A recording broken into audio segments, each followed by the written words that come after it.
I press my palm against the cool glass of my office window, watching the city lights blink awake beneath the fading sunset. The silk sleeve of my blouse whispers against my skin, soft, steadying, familiar. It's funny how fabric can feel safer than people ever did. My phone buzzes on the desk behind me. Once, twice, then a third time, impatient, vibrating against the wood like it knows exactly which wound to poke. I glance at the screen. Mother-in-law. Of course. For a moment, I just breathe, slow, controlled, like the therapist taught me. Because every time her name pops up, the past presses against my throat like a hand. The hospital smell returns first. Cold sheets, beeping monitors, that metallic taste of fear. Then the memory follows. Walking into my home with stitches tugging at my side, only to discover drawers emptied, jewelry boxes overturned, and my entire savings, $319,000 worth of jewelry and hard-earned stash gone. And her voice echoing in my head. She needs it more. As if I didn't matter. As if my pain, my life, my work were just spare change. The phone buzzes again.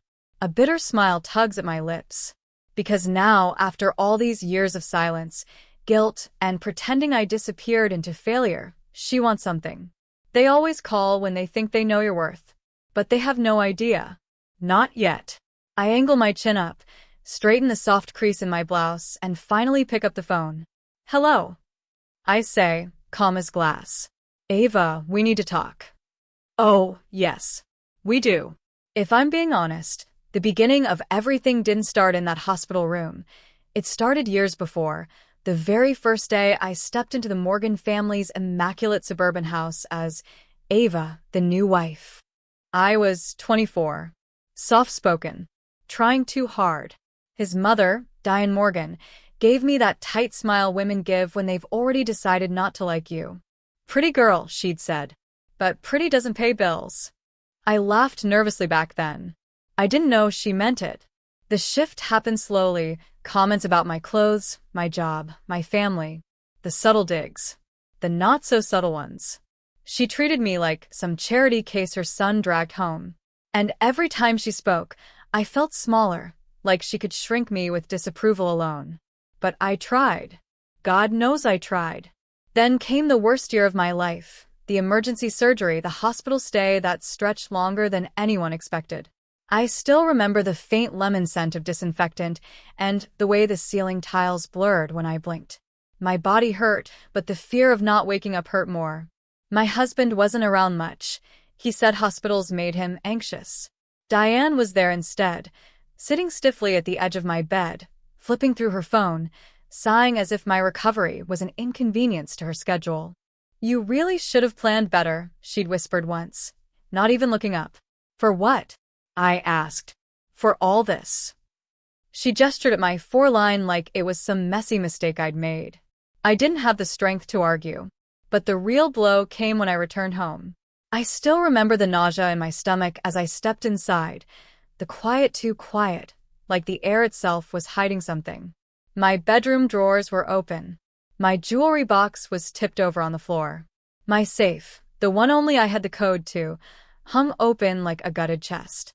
My savings, my jewelry, my grandmother's ring, every piece I'd collected over years of scraping, saving, dreaming. Gone. I remember screaming my husband's name, but he didn't come. It was Diane who appeared in the doorway, her face calm, her hands clasped neatly in front of her.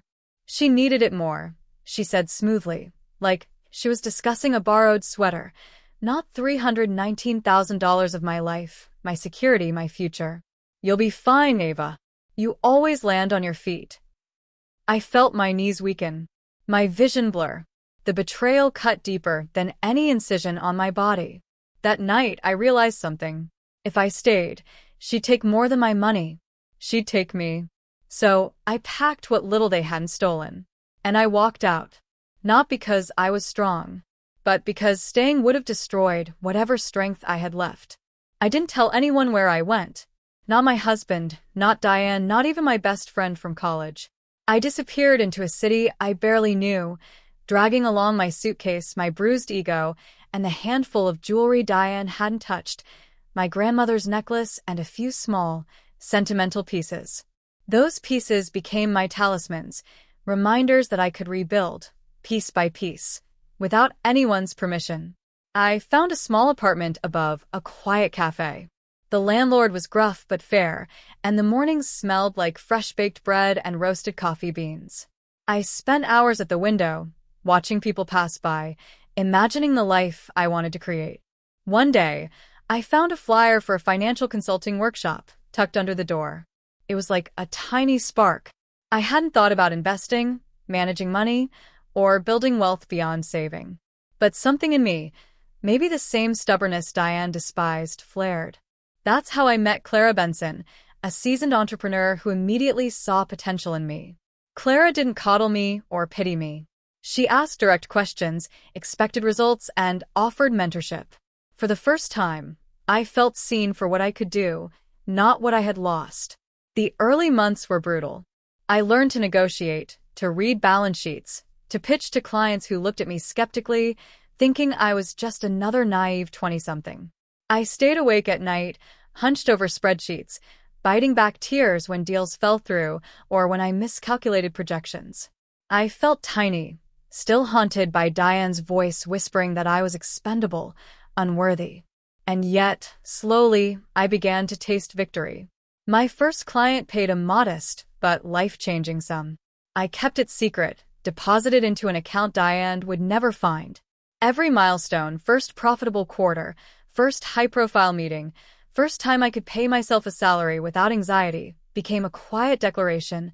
I was no longer her pawn. I learned the art of invisibility. Social media posts were vague. Family calls were brief. I let them think I was struggling, that I had moved on quietly. Inside, I was flourishing, building an empire one careful, calculated step at a time. My success became my private revenge, and it was sweeter than any confrontation.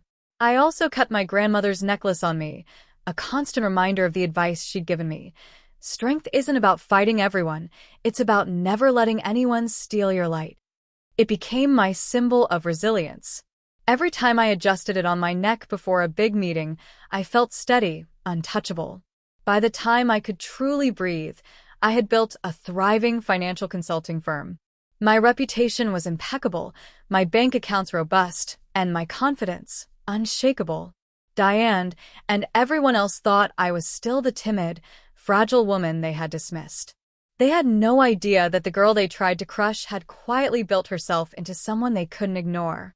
And that, I decided, was exactly how I wanted it. The knock on my office door came like a slow drumbeat in a quiet room. I had been reviewing quarterly reports, my hands wrapped around a warm mug of chamomile tea, the sunlight catching the edge of my grandmother's necklace. I knew that knock. That familiar, calculated way Diane Morgan tapped on wood and metal, as if she had rehearsed it 1,000 times. "Come in," I said, calm, steady. Diane and my husband stepped inside together. Diane's perfectly manicured nails, the same exact shade of red she always wore, gripped her purse as if it were armor. My husband looked hesitant, caught between caution and curiosity. I allowed them a moment to take in the office, my office. They noticed the large abstract painting I had commissioned from a local artist. They noticed the gleaming walnut desk, the gold-plated awards for client success arranged neatly on the shelf, the subtle scent of sandalwood lingering in the air. The leather chair I sat in wasn't just comfortable, it was a throne of accomplishment. The sunlight streaming through the windows highlighted the city skyline, a view Diane had never expected me to command. For a long beat, neither spoke. Diane's lips pressed together tightly, her eyes flicking between the awards and the glass-encased safe in the corner, which held my remaining personal collection, including pieces she had failed to steal. My husband's jaw tightened. He finally glanced at me, as if measuring whether the woman in front of him was the same one he thought he knew. I leaned back in my chair, crossed my legs, and allowed myself a small, calm smile. "I imagine this is surprising," I began. My voice was measured, velvety, and undeniably powerful, especially given how you've pictured me for the past few years. "I hear Diane has been telling you I'm struggling financially, emotionally, professionally." Diane opened her mouth but closed it again, a faint flush rising to her cheeks. I thought it was time you knew the truth, I continued. I am the founder and CEO of Morgan and Eastwood Consulting. Last year alone, we brought in over $7.5 million in revenue. My net worth, including investments, real estate, and my personal collection, far exceeds anything you ever imagined I'd have. The words hung in the air like a bell tolling. Diane's face went pale. Her fingers unconsciously tightened around her purse strap. My husband blinked rapidly, a mixture of awe and guilt crossing his features. And the jewelry you decided she needed more? That $319,000 collection you took while I was in the hospital? It's replaced, upgraded, insured. Every piece accounted for. My grandmother's necklace, however, remains with me as a reminder that strength can't be stolen. I allowed a beat. Let them take it in. Let them see the magnitude of what I had accomplished, quietly, without their knowledge. Diane's voice finally emerged, trembling. Ava. I didn't know. You didn't care to. I corrected gently, leaning forward, my hands resting on the smooth wood of my desk. You saw an opportunity to take, not to support. And that choice is yours to reckon with. I didn't raise my voice. I didn't shout. I let the room feel the weight of every year she underestimated me, every insult, every betrayal. And now, she understood. Power isn't loud. Power is unassailable, patient, and undeniably earned. I tilted my head slightly, letting my calm confidence speak louder than any words I could have shouted. Diane's eyes were wide, her lips parted as if she wanted to speak again. My husband swallowed, realizing that the woman he married had become someone he could no longer dismiss or control. I hope you're listening, I said, because what comes next will be on my terms. And with that, the air in the room shifted. The balance had finally tilted. I leaned back in my chair, letting the silence stretch. Diane and my husband were still there, faces pale, eyes wide, absorbing the reality I had quietly built while they assumed I was struggling. Now, the room was mine, and I was fully aware of it. For the first time in years, the power had shifted, and I intended to use it wisely. I'm willing to help, I said finally, my tone steady, but uncompromising. But on my terms. And these terms aren't negotiable. Diane flinched slightly, as if expecting me to crumble, but I remained calm. First, I continued, you will acknowledge what you did. That includes the jewelry, the money, the disregard for my well-being. Publicly or privately, I will hear the words, and I will see the actions. Anything less is not acceptable. Her lips pressed tightly together. My husband glanced at me, his expression conflicted. I let them feel the weight of my gaze. Second, any toxic behavior ends. No more belittling, no more passive-aggressive comments, no more gaslighting. If you cannot manage that, there will be no further contact. I paused, letting that sink in. Diane's hands tightened around her purse, and I knew she understood this wasn't just about money. It was about respect. Third, I said, leaning slightly forward, I will only extend support if you commit to growth. Therapy, self-reflection, accountability. You need to face the harm you caused and learn from it. Anything else is irrelevant. And finally, I added, my voice softening just enough to convey genuine intent. If you want a relationship with me, it must be built on authenticity, transparency, and kindness. Not obligation. Not guilt. Not control. I am done being manipulated or minimized. The room was silent again, but this time, it felt different. The air was charged with possibility, not tension. Diane's eyes shimmered with something between shame and realization, and my husband's shoulders relaxed slightly as he took in the clarity of my boundaries. I took a deep breath, letting the last few words linger. I've spent years building my life, my wealth, my identity. I am generous, but I am also protective of what is mine, my energy, my dignity, and my accomplishments. If you want to be part of my life moving forward, you must respect all three. There was no room for argument, no wiggle space, no begging. This was not revenge. This was justice and self-respect, wrapped in compassion. My conditions weren't punishments. They were invitations for them to evolve, to become better versions of themselves, and to finally honor the woman I had become. Diane nodded slowly, lips trembling. My husband finally met my gaze, silently acknowledging that the old family dynamic, the one where they controlled and I endured, was gone. Completely. For the first time in my life, I felt unapologetically powerful. The person who had been stolen from, dismissed, and belittled was now in full control. And I knew that this power, tempered with wisdom and clarity, was the kind that changed not only me, but also those willing to meet it. I glanced down at my grandmother's necklace, the symbol of resilience that had guided me through every setback. I touched it gently, letting it remind me that boundaries are not walls. They are bridges to respect, growth, and transformation. And in that moment, I understood. I could be generous, and I could be unstoppable. And they would have to meet me there. Weeks passed after that meeting, and the change was subtle but unmistakable. Diane started seeing a therapist just as I had demanded. She no longer criticized, no longer whispered judgments under the guise of concern. I noticed her attempting small, genuine gestures, a compliment on my presentation, a thoughtful question about my day. Not perfect, not without hesitation, but progress nonetheless. My husband, too, shifted. He began respecting my boundaries, asking for advice instead of giving orders, listening instead of dismissing. Our relationship, once clouded with tension and unspoken resentment, gradually evolved into partnership and mutual support.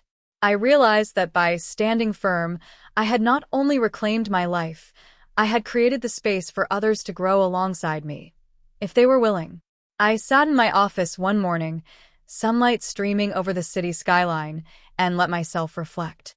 The years of betrayal, humiliation, and silent rebuilding had shaped me into someone I had never imagined becoming, resilient, confident, and fiercely independent. I thought about the hospital room, the stolen stash, the jewelry that was never meant to define me but became a symbol of everything I had overcome. And then I touched my grandmother's necklace. That simple chain, warm against my skin, carried decades of wisdom. Strength isn't about fighting everyone. It's about never letting anyone steal your light. It had guided me through every setback, every sleepless night, every moment of doubt.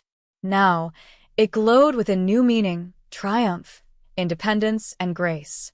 I smiled softly, remembering Diane's final nod, my husband's quiet acknowledgement, and the life I had built with my own two hands. There was still work to do, still growth to witness, still healing for all of us. But for the first time in a long time, I felt truly free, not because of wealth or revenge or recognition, but because I had reclaimed myself. I stood, adjusting my blouse, and looked out over the city again. My reflection in the window showed a woman who had endured, persevered, and risen. A woman who had turned betrayal into strength, hurt into lessons, and silence into power.